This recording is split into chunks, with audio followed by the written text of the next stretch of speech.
कांजूरंगा दक्षिण भारत का एक तटीय राज्य था। वहाँ के अधिकतर लोगों का मुख्य व्यवसाय मछली पकड़ना और उसे बेचना था।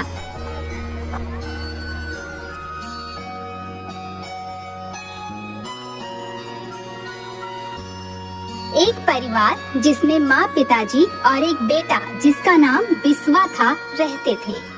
बिस्वा की 12वीं की परीक्षा अभी खत्म हुई थी।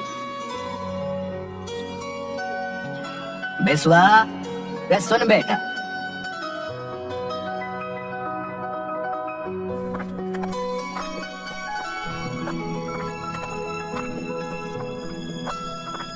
अब तेरी परीक्षा का परिणाम आने में वक्त लगेगा। तब तक तू कहीं कोई काम देख ले ताकि घर का कुछ खर्चा निकल आए। पिताजी, अभी भला मुझे क्या काम मिलेगा? कल सत्या के साथ मछली पकड़ने चला जाऊंगा। अरे इतना पढ़ लिख कर मछली ही पकड़ेगा क्या है? फायदा क्या तेरे इतने पढ़ने का? तो पिताजी मैं क्या करूँ फिर? अरे बुद्धू, कल तेरे चाचा ज्योतिर्मय आ रहे हैं, वही बताएंगे कि अब तू क्या करेगा।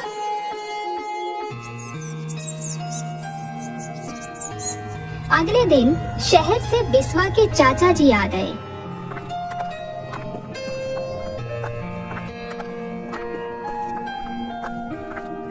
भैया जी प्रणाम। कैसे हैं भैया आप? प्रणाम। अरे आओ आओ ज्योतिर्मय, बहुत दिनों के बाद आना हुआ तुम्हारा। क्या करे भैया, काम काज की वजह से टाइम नहीं मिल पाता। और बिस्वा, कैसी चल रही है तुम्हारी पढ़ाई? चाचा जी, अब बस परिणाम आना बाकी है। परीक्षा तो अच्छी गई है, अब बस कुछ काम की तलाश में हूँ। तुम मेरे साथ गाइड का काम क्यों नहीं कर लेते हैं? कल ही मुंबई से कुछ दोस्त आ रहे हैं, उन्हें पूरा कांजूरंगा घुमाना है, इसीलिए तो आया हूँ मैं। एक काम करो, कल तुम भी मेरे साथ चलना, साथ साथ में काम भी सीख जाओगे और कांजूरंगा को मुझसे अच्छा तो तुम जानते ही हो। हाँ, यह सही रहेगा। कल से तो अपने चाचा के साथ काम सीख। ठीक है पिताजी, जैसा आप कहें। अगले दिन ज्योतिर्मौर्य और बिस्वा काम के लिए निकल ही रहे थे, तभी ज्योतिर्मौर्य को फोन आता है। हाँ हेलो, कौन बोल रहा है? अच्छा, अरे कब हुआ ये? कैसी है आप मालकिन? मैं अभी शहर के लिए निकलता हूँ। अरे ज्योतिर्मय, ऐसे टेंशन में क्यों आ गया? क्या बात हो गई? भैया, बिस्वा की चाची सीढ़ियों से गिर गई है और काफी चोट आई है। वो हॉस्पिटल लेकर जा रहे हैं। मेरे नौकर गोकू का फोन था, मुझे अभी निकलना होगा। बिस्वा, मैं तुम्हें अपने गेस्ट का नंबर देता हूँ, उनसे मिलकर तुम उन्हें सभी ऐतिहासिक जगहों पर घुमा देना। अच्छा? लेकिन चाचा जी, मैं तो अभी। अरे घबराओ नहीं, सब लोग हमारी तुम्हारी तरह के होते हैं, अच्छे से बात करते हैं। पर तुम तो यहाँ के लोकल हो, अच्छे से संभाल लोगे। मैं निकलता हूँ। उसके बाद ज्योतिर्मौर्य शहर के लिए निकल जाता है।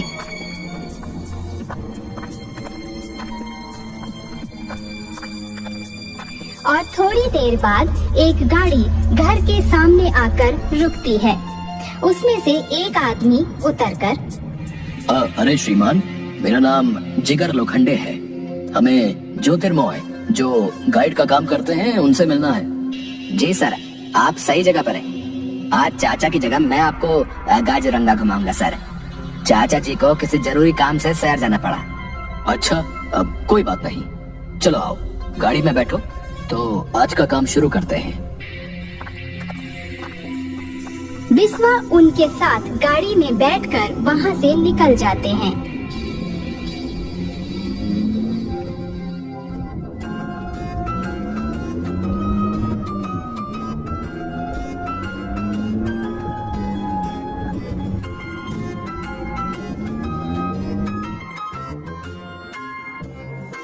देखो बिस्वा, ये हमारे दो दोस्त हैं, यश पाटिल और करण शिंदे। और दोस्तों, ये इस बार हमारे गाइड हैं, बिस्वा। सभी का कांजूरंगा में स्वागत है सर। और आज की हमारी पहली लोकेशन होगी सेंट जोसेफ चर्च। ये चर्च यहाँ का ओल्डेस्ट चर्च है सर। यहाँ से बस कुछ कदम पैदल चलकर हम वहाँ पहुँच जाएंगे।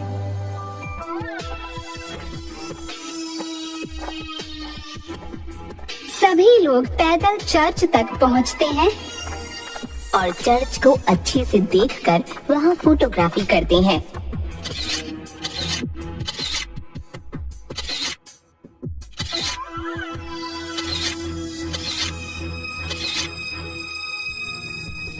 विश्वा, ये जगह तो सच में लाजवाब है।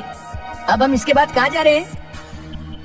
सर, अभी यहाँ से कुछ दूर एक बहुत लोकप्रिय उद्यान है, वहाँ चल सकते हैं।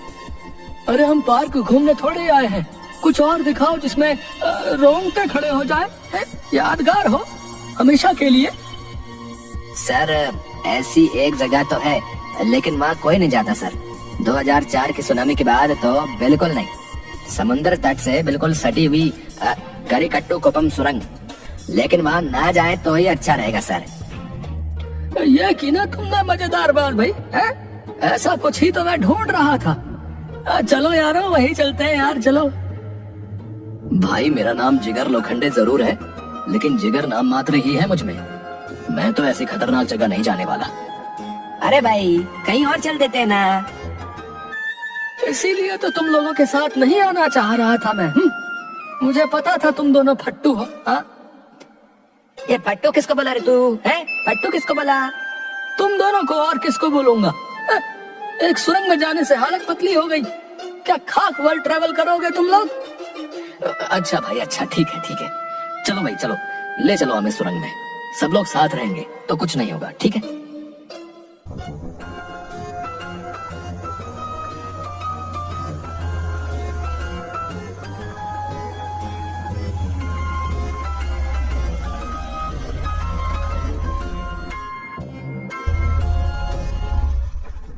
विश्वा दोनों को समुद्र किनारे एक पथरीली पहाड़ी की सुरंग के सामने ले गया। सर, एक बार फिर सोच लो, ये जगह भूतिया है सर। खासकर शाम ढलते ही यहाँ अजीबोगरीब हरकतें होती हैं सर। तभी अचानक पीछे से एक बूढ़ा सा भिखारी वहाँ आकर बोलता है, आ गए तुम लोग भी आ गए। जाओ जाओ, तुम्हारा भी वक्त आ गया है, जाओ। वो सब सालों से प्यासी है, बस सच्चा मन और चमकीला मोती ही बचेगा।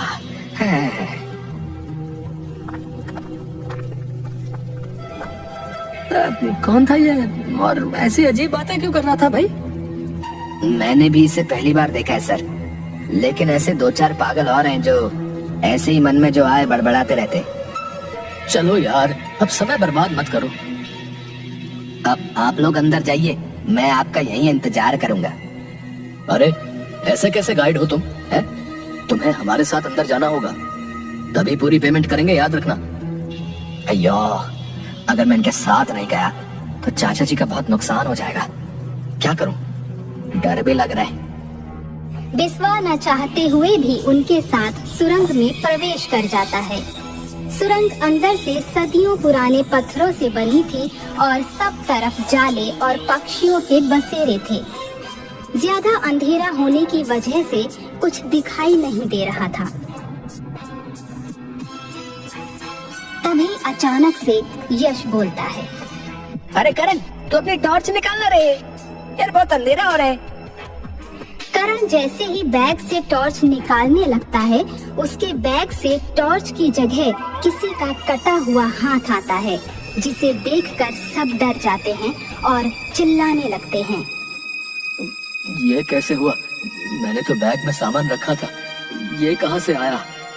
तभी सुरंग के अंदर से अजीब सी डरावनी आवाजें आती हैं। आओ आओ, सब लोगों का स्वागत है इस प्यारी सी सुरंग में। इस प्यारी सी सुरंग में आओ आओ। आज सबका अंत यही होगा।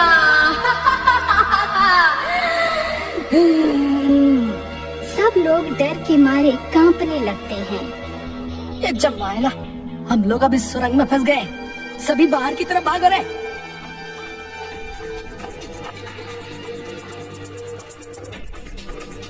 सभी वापस भागने लगते हैं, लेकिन कुछ चट्टानें अचानक से गिरकर रास्ता बंद कर देती हैं। सर मैंने मना किया था कि यहाँ ना आए, आप लोग नहीं माने।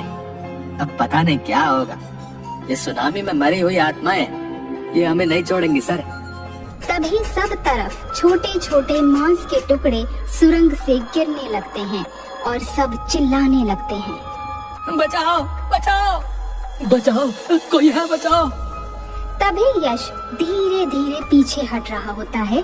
अचानक से उसको एक अधकटी सी चुड़ैल खींचकर अंधेरे में ले जाती है।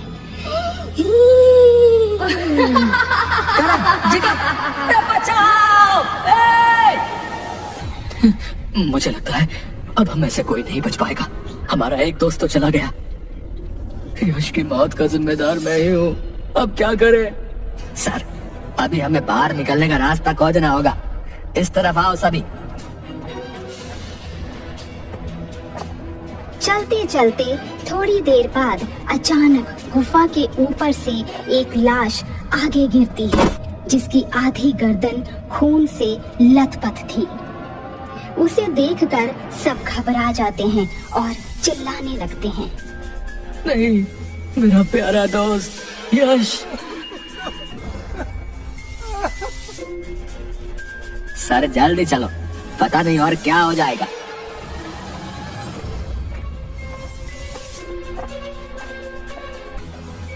डरावनी आवाजें और तेज हो जाती हैं और गुफा में आगे 2 रास्ते दिखाई देते हैं।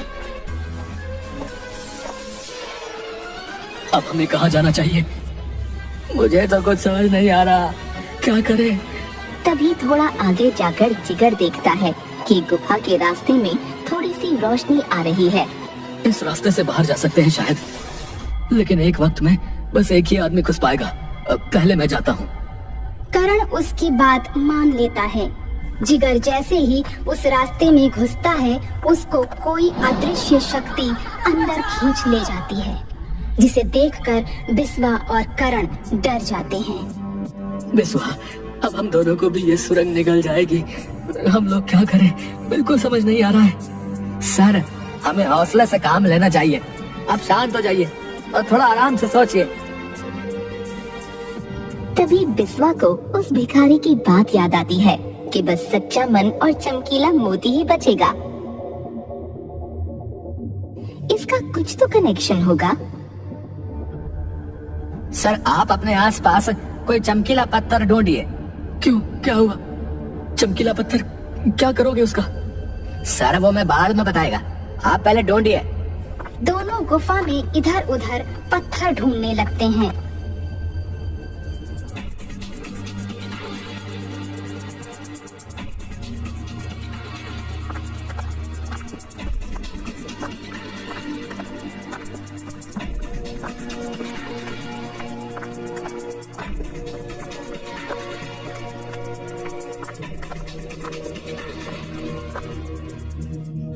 बिस्वा इधर आओ, ये देखो ये क्या मिला।